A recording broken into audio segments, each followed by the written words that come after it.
Bonjour à toutes et tous. Bonjour. Bonjour Bénédicte.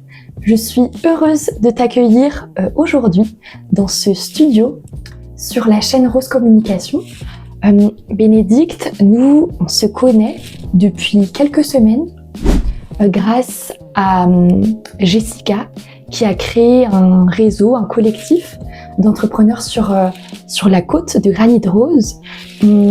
Mais je suppose que la plupart des personnes qui regardent ou qui vont regarder cette vidéo ne te connaissent pas encore. Est-ce qu'on pourrait démarrer par une présentation ? Oui, alors je m'appelle Bénédicte Giraud, je suis sophrologue. J'ai commencé à exercer en région parisienne et je suis venue m'installer depuis 1 an et demi maintenant sur la côte de Granit Rose justement. Oui, du côté de Perros-Guirec. Pourquoi ce choix de vie en Bretagne ? C'est un lieu qui t'a toujours attiré ? Oui, j'ai toujours beaucoup aimé la Bretagne. J'ai des amis en Bretagne et que je venais voir régulièrement. Et je me suis toujours très bien sentie en Bretagne, beaucoup plus calme, beaucoup plus apaisée. Et puis j'ai eu l'immense chance d'avoir la proposition d'une petite maison en location du côté de Perros et voilà, je me suis dit je connais personne par là, mais c'est pas grave, j'y vais quand même. Écoutez les élans de vie. Voilà. Donc aujourd'hui, Bénédicte, tu es sophrologue. Sophrologue, c'est quoi pour celles et ceux qui ne connaîtraient pas ? Alors la sophrologie, c'est la manière de revenir dans son corps pour sortir un petit peu du mental, de ce petit vélo qui tourne en boucle dans notre tête, revenir à ses ressentis et pouvoir calmer et le corps et le mental, puisque les deux sont étroitement liés. Et comme notre cerveau ne fait absolument pas la différence entre ce qu'on vit vraiment et ce qu'on pense vivre, enfin on imagine vivre, on travaille aussi avec de la visualisation positive pour progressivement permettre au cerveau de lâcher prise sur toutes les tensions et toutes les anxiétés. Ce type d'accompagnement en sophrologie, ce sont des accompagnements qui durent combien de temps en moyenne ? Changer les connexions neuronales se fait pas comme ça d'un claquement de doigts. C'est un peu changer les connexions neuronales, c'est un petit peu comme quand on part en forêt et qu'on veut traverser un petit chemin. Au départ, il faut un peu débroussailler parce qu'on a du mal à avancer. Et si on l'emprunte régulièrement, ce chemin, au fur et à mesure, il se trace, les herbes se couchent, les buissons s'écartent et on peut y aller tranquillement sans s'égratigner aux ronces. Voilà. Donc c'est un petit peu ça le travail de la sophrologie. Ça se fait en plusieurs séances.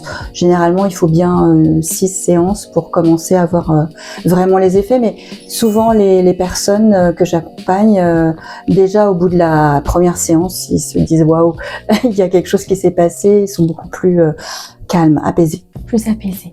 Avec des séances qui sont espacées de combien de temps environ ? D'1 semaine, c'est bien de le faire 1 fois par semaine. Et puis, j'invite les personnes à pratiquer les exercices qu'on a fait lors de la séance entre-temps, jusqu'à la prochaine, pour justement entraîner le cerveau et faire en sorte que les connexions se fassent.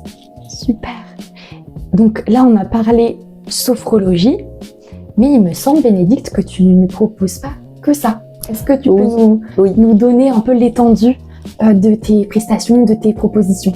Oui, alors on a parlé beaucoup de sophrologie parce que c'est quelque chose qui me passionne, mais j'ai aussi intégré un nouvel outil qui s'appelle le DNR, Deep Neural Repatterning, ou reconnexion profonde neuronale, qui est en fait aussi une boîte à outils qui permet de faire bugger le cerveau et de supprimer la charge émotionnelle qu'il y a parfois lors d'un événement qui traumatique ou qui est compliqué, comme des ruptures amoureuses, choses comme ça.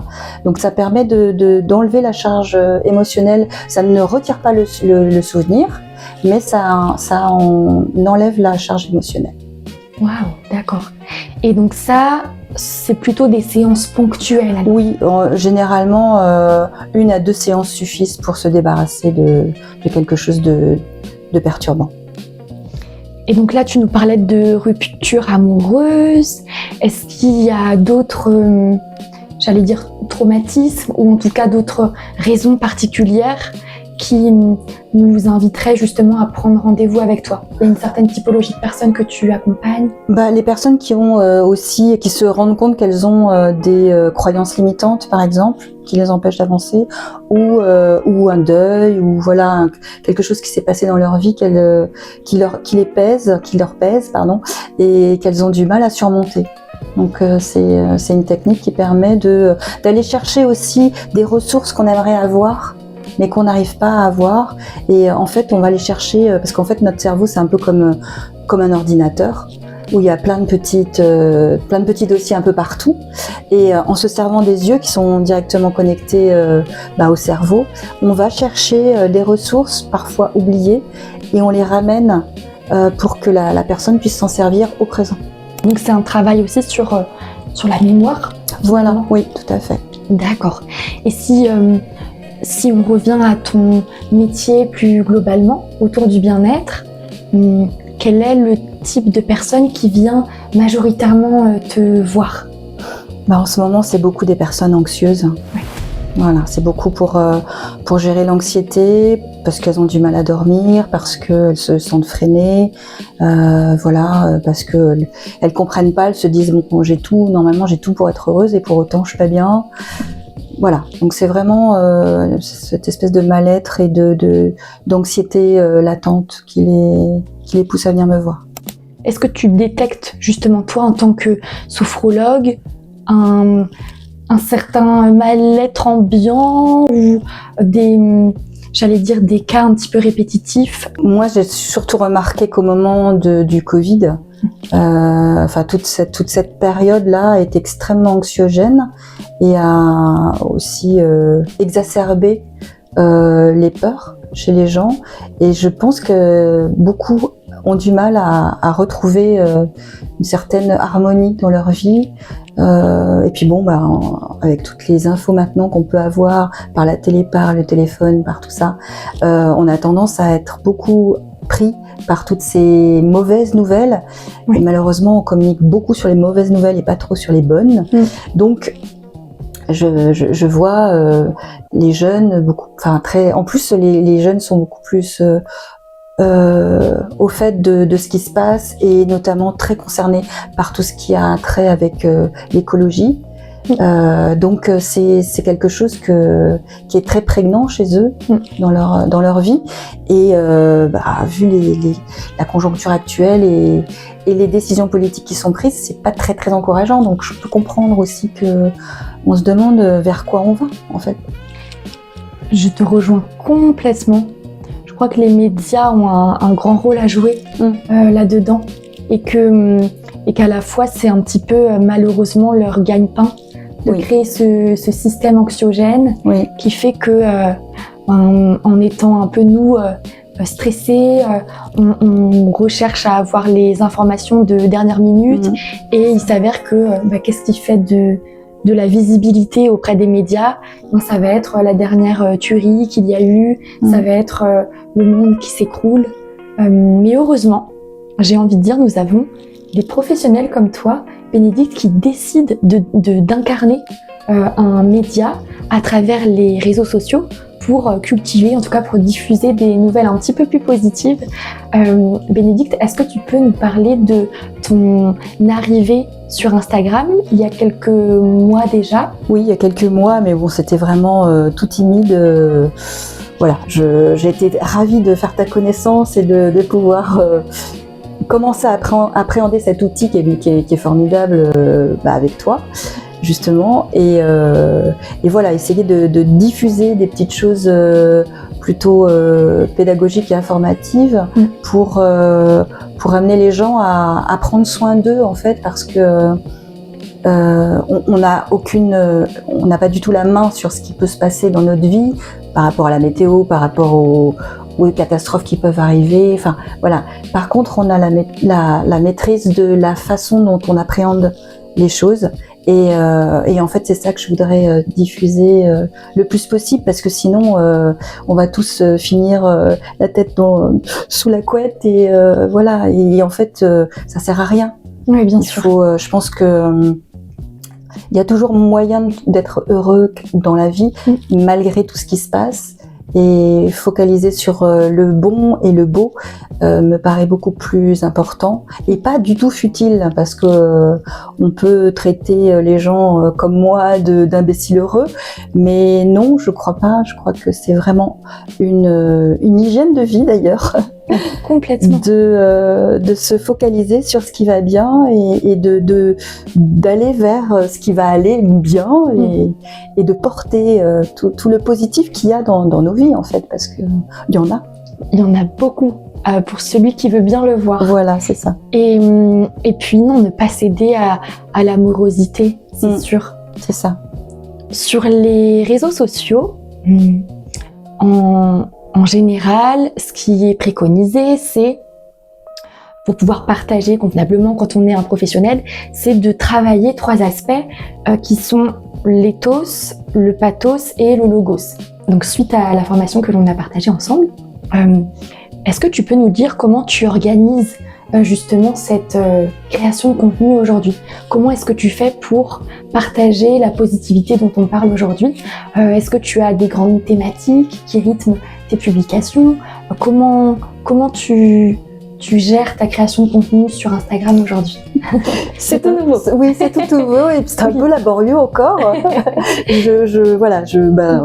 On va continuer à travailler ensemble et du coup, on aura certainement une stratégie à mettre en place parce que pour le moment, je pense que c'est ça qui pêche aussi. Mais moi, je m'adresse surtout aux femmes parce que je me rends compte qu'elles portent énormément et que elles ont tendance à s'oublier. Elles font passer les autres avant elles, le boulot, les enfants, le mari, enfin tout passe toujours avant. Et j'ai envie de leur dire que c'est important qu'elles se priorisent aussi un minimum, un peu comme ce qu'on nous dit quand on prend l'avion et que les hôtesses font leur petit speech là avant le décollage. On nous dit bien, mettez le masque sur votre nez d'abord et après vous vous occupez de votre voisin. Donc c'est vraiment, je sais que c'est souvent employé ce genre de métaphore, mais c'est vraiment primordial, je crois, de prendre soin de soi pour pouvoir être encore plus aidante pour ceux qui nous entourent. En fait. D'ailleurs, tu l'as bien mis dans ta bio. Ça, Bénédicte, justement, à qui tu t'adresses, la typologie des personnes que tu accompagnes principalement, ce sont les femmes, et c'est celles qui ne savent pas dire non. C'est ça, qui n'osent pas dire non. J'aimerais que l'on parle, même si on l'a évoqué un petit peu avant, de la santé mentale plus globalement sur les réseaux sociaux. Pour moi, le plus important, c'est de diffuser des contenus pédagogiques et informatifs pour aider les personnes à aller bien, parce que je me rends bien compte que j'ai été la première victime de ça. Quand on est sur son portable et qu'on regarde un peu ce qui se passe sur Instagram, on a tendance à scroller, et au bout d'un moment, on se rend compte que ça fait 2 heures qu'on est en train de scroller, voilà, et on ressort de là. Et en fait, on a un peu le cerveau vide. On n'a pas vraiment gardé de contenu particulier, quoi. Et du coup, j'aimerais bien pouvoir capter l'attention sur quelque chose justement qui puisse faire du bien à la personne qui le voit. Voilà, sans qu'elle zappe et qu'elle scrolle et qu'elle l'ait oublié au bout d'une demi-heure, quoi. Et c'est ce qui se passe aujourd'hui. Là, en fait, tu pointes ce qu'on appelle le snack content. C'est-à-dire que littéralement, on va venir consommer, manger des contenus qui sont relativement courts parce que le temps d'attention a réduit aussi. Et donc, l'idée, nous, en tant que professionnels, c'est de partager des contenus qui répondent tout de même à ces attentes-là. Parce que ces techniques de captation de l'attention, si on laisse les grandes entreprises maîtriser ces codes, nous, sans nous les approprier, on passe aussi à côté d'une potentielle clientèle qui pourrait être, séduite par nos contenus, mais qui pourrait être intéressée par nos contenus. Donc connaître les codes, c'est important, et à la fois, une fois qu'on maîtrise ces codes-là, exactement comme tu dis, c'est maintenant comment je rencontre mon audience en préparant des contenus qui vont lui faire du bien. Oui, c'est ça. C'est ce que je vais apprendre avec toi. Parce que tu vas voir qu'il y a des techniques, et notamment en montage vidéo, en fait, il y a des techniques stratégiques, entre guillemets, avec du marketing, Typiquement, je commence une vidéo en disant voici les 3 techniques qui m'ont aidé à un tel, peut-être à aller mieux en tant que sophrologue, au regard de toi, de ton vécu, puisque tu as connu le burn-out par exemple. Donc, qui mieux que toi en fait pour parler de ces astuces bien-être là.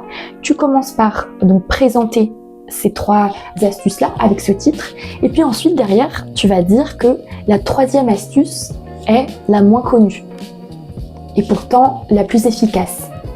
Qu'est-ce qui va se passer? Tu mets toutes les chances de ton côté pour qu'on reste jusqu'à la fin de la vidéo, puisqu'a priori la 3e astuce c'est la plus intéressante. Donc ça va être des astuces de marketing à intégrer. Il y a d'autres astuces avec l'appel à action, notamment pour créer les interactions aussi en vidéo. Puis il y a des astuces vraiment techniques, disons, où là on va venir travailler le montage en tant que tel. Avec notamment, dans la première seconde, hop, tout de suite, du mouvement. Et puis il y en a d'autres, mais on les parcourra ensemble. Vaste programme. Et c'est vrai que tout à l'heure, tu parlais justement du fait de pas céder à l'amorosité, de rester hyper positive. Et je crois que justement, si on réussit en tant que professionnel à s'approprier les codes social media, donc les codes des réseaux sociaux, et ensuite à diffuser des informations qui vont apprendre à l'autre à aller mieux, apprendre à l'autre à mieux se connaître, en fait, on a tout gagné. Parce que si on participe à des contenus vides, en fait, à des contenus où on a des gens qui dansent, on a des petits chiens, des petits chats. J'invite pas les auteurs et autrices de ces contenus à les supprimer forcément, mais en fait, on n'apprend rien à notre audience. Alors, on l'a diverti, c'est sympathique, mais au bout du compte, à la fin de la journée, qu'est-ce qu'on partage réellement? Qu'est-ce qu'on apprend à l'autre? On parlait de cette transmission-là, justement. Oui, c'est pas du tout dans mon tempérament, en fait, de diffuser pour diffuser. Enfin, c'est pas dans ma culture, on va dire, hein, parce que je suis vraiment la génération d'avant, hein, tout ça. Donc, quitte à diffuser, autant diffuser des choses intéressantes et qui peuvent aider les autres. Voilà, moi, ça m'intéresse pas de diffuser le gâteau que j'ai fait ou je sais pas. Mais oui, je comprends. Et encore que ça pourrait participer à si ton gâteau, typiquement, il n'a pas de sucre ou très peu de sucre, pour les personnes qui prennent soin d'elles, parce que le bien-être passe aussi par l'intérieur, ça pourrait être sympathique de partager, pourquoi pas, certaines de tes recettes. Parce que on prend le bien-être dans sa fonction globale. Mais effectivement, des détails du quotidien qui seraient trop tournés vers ton intimité presque, là, effectivement, ça aurait moins de sens. Le professionnel qui décide de mettre un cadre, justement, dans sa stratégie de contenu et de se dire, ça, c'est OK de partager, et ça l'est pas. Tu protèges aussi ton jardin secret. Tu protèges, tu sépares réellement et ta vie pro d'un côté et ta vie personnelle de l'autre, qui participe à ton bien-être aussi mental. Voilà, exactement. Je reviens juste sur ce que je mentionnais tout à l'heure. Les 3 grands aspects, les 3 sortes de piliers autour de la création de contenu qui sont le logos, le pathos et l'éthos. Donc, je disais que sur les réseaux sociaux, l'idée c'est d'émouvoir, de prouver et de plaire. Prouver dans le sens pas du tout péjoratif, mais très positif, puisqu'en fait on va venir partager son expertise. Émouvoir, ça on l'a vu dans la première partie de la stratégie à mettre en place, et notamment avec ton image de marque. C'est quoi ton vécu? Et justement on crée du lien en allant provoquer l'émotion chez son audience. Donc ça, on continue aussi à le travailler ensemble. Donc l'émotion, le fait de prouver par l'expertise, et puis le fait de plaire, ça c'est plutôt vis-à-vis de nous en tant qu'être humain. En fait, quand on dit plaire, c'est vraiment rencontrer son audience. Je vais partager des contenus en tant que professionnel, et suivant mon énergie, l'énergie que je vais diffuser, peut-être que je vais plaire à certains et je vais pas plaire à d'autres. Mais pour le coup, nous, en tant que professionnels, ce que l'on veut, c'est rencontrer son audience et donc rencontrer les personnes finalement avec qui on a les mêmes énergies. Toi, Bénédicte, où est-ce que tu te vois dans 1 an? Sur Instagram, totalement à l'aise, à diffuser des contenus régulièrement et puis avoir une communauté qui me suit. Voilà, ça serait chouette. J'aimerais bien. Et puis, en dehors de ça, avoir un agenda bien rempli avec des clients. Et puis bon, j'ai l'envie de proposer des séances pour justement les personnes qui ont du mal à dormir à cause de l'anxiété. J'ai envie de tourner en vidéo des séances comme ça, une dizaine de séances par exemple, et qu'elles seront moins onéreuses que quand on vient au cabinet, et de proposer comme ça un pack de 10 séances filmées à destination des personnes qui ont du mal à dormir et qui, voilà, parce que je vois bien que en séance individuelle ça marche super bien. Donc, pourquoi pas le proposer, un peu à plus grande échelle. À plus grande échelle, voilà. Comme on dit en one to many. Et c'est ça qui est en fait aujourd'hui j'allais dire l'avenir, mais en tout cas qui est surtout le Graal, on va dire, des réseaux sociaux ou même d'internet tout simplement. C'est que tu fais le bien autour de toi et tu peux le faire à une échelle encore plus importante que dans la vie, pour le coup, physique, où dans ta journée, tu vas rencontrer moins de personnes naturellement dans la rue que sur les réseaux sociaux. On attend avec impatience ce nouveau package. Avec potentiellement 10 séances. Est-ce que tu as déjà le Oui, je vois tout à fait comment je vais les organiser. J'ai déjà le fil, parce que je les ai pratiqués en one-to-one, comme tu dis. Donc j'ai vu comment, l'impact que ça pouvait avoir. Et donc je sais parfaitement comment ça va se faire. Maintenant, ça va être comment m'organiser moi pour les filmer ou comment, donc je suis en train de chercher tout ça et voilà, faire des recherches pour comment les héberger. Enfin bon, c'est là, moi c'est un peu comme un stage. Je découvre, donc je patauge un peu, mais c'est pas grave. Tu as plusieurs plateformes pour le faire. Je peux te donner le petit tips, peut-être que ça pourrait te servir. Je pense qu'on a fait le tour. Peut-être éventuellement, c'est vrai que ça, on l'a pas fait en début d'épisode, revenir un petit peu sur ton parcours. Pourquoi est-ce que tu as choisi d'être sophrologue aujourd'hui ? En fait, c'est comme si c'était l'aboutissement d'un parcours, justement, parce que je viens d'une famille où il y avait pas trop de communication en fait, donc on ne parlait pas pour ne rien dire. Voilà, c'était comme ça. Donc tout ce qui est discussion comme ça, juste pour le plaisir, ou même partage d'émotions, ou vannes, ou non, c'était pas possible.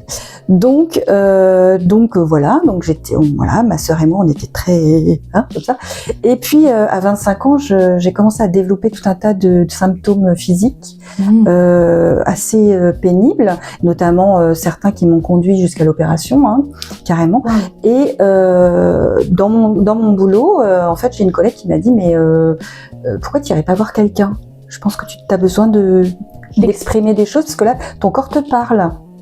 Au départ, et puis donc j'ai entrepris une psychothérapie, même plutôt une analyse, et j'ai pris conscience justement de ce lien entre le corps et le mental, et ça m'a permis de mettre des mots sur mes émotions aussi, parce que on pouvait pas parler chez moi, donc je ne savais pas. C'est difficile. Voilà, et du coup j'ai trouvé ça passionnant. Et puis parallèlement j'ai fondé une famille, j'ai trouvé du travail, et j'étais avec un homme passionné par son travail qui était donc très peu là, et donc j'ai dû élever mes enfants pratiquement seule, tout en travaillant, donc j'étais comme ça, comme un petit hamster dans sa roue, et c'est pour ça que je suis arrivée à un moment au burn-out, quoi. Et là, je me suis faite accompagner par une sophrologue, et ça a été la révélation. Je me suis dit mais c'est ça que je veux faire, en fait, ça colle avec ce que je crois vraiment de mon envie d'aider les autres, en fait. Parce que dans mon entreprise, j'ai fait plein de petits boulots, non, c'est pas de petits boulots, j'étais dans différents métiers, en fait, au sein de la même entreprise, et c'était à chaque fois parce que je cherchais comment aider au mieux les autres. Mais je trouvais pas. J'avais fini par les ressources humaines, mais encore une fois, non. Et puis voilà, il y a eu le Covid, il y a eu le chômage, il y a eu les plans sociaux, et puis ma formation, et puis voilà, ça s'est bien goupillé. J'ai profité du plan social et je me suis dit allez je me lance. Il est l'heure, c'est parfait. Voilà, voilà, ça y est, j'ai trouvé ce que je veux faire. Et puis en voyant aussi, je suppose, tous les bénéfices que toi-même ça t'a apporté, tu t'es dit mais c'est une boîte à outils indispensable pour tout le monde. Quand j'ai vu l'effet que ça m'avait fait, je me suis dit mais c'est trop bien en fait. C'est tout bête mais c'est trop bien. Mais une fois qu'on a la boîte à outils, finalement, on ouvre des nouvelles opportunités, des nouvelles visions, un nouvel horizon. Voilà, donc je me suis formée et puis en me formant à la sophrologie, du coup j'étais encore plus happée par tout ce qui est relation corps-esprit. Et je me suis dit, tiens, la PNL, ça a l'air vachement bien. Donc, j'ai fait une formation en PNL, après en DNR, après j'ai fait une formation en ligne aussi sur les neurosciences. Voilà, tout ce qui a trait au cerveau et au fonctionnement du cerveau, ça me passionne. Ok, waouh. Ça donne envie. Super Bénédicte, mille merci pour ces échanges. Et si on a envie de prendre rendez-vous avec toi, comment on fait ? Alors, on peut aller sur mon site, Bénédicte Giraud, sophrologue Lannion. Et puis, sinon, il y a le Insta. Super. On le mentionnera juste ici pour apprendre encore mieux à te connaître, bien que cet épisode déjà, il a balayé beaucoup de choses sur ta personnalité, sur ton activité, sur ton parcours, sur ta vision aussi des réseaux sociaux, de la santé mentale aujourd'hui. Faut être un peu patient là parce que je commence avec Rosen, donc pour l'instant c'est tout doucement. Crescendo. Voilà, j'ai pas beaucoup de contenu encore. Merci à toutes et tous pour votre écoute. Merci. Et à très bientôt. Merci encore, Bénédicte. Merci, c'était un plaisir.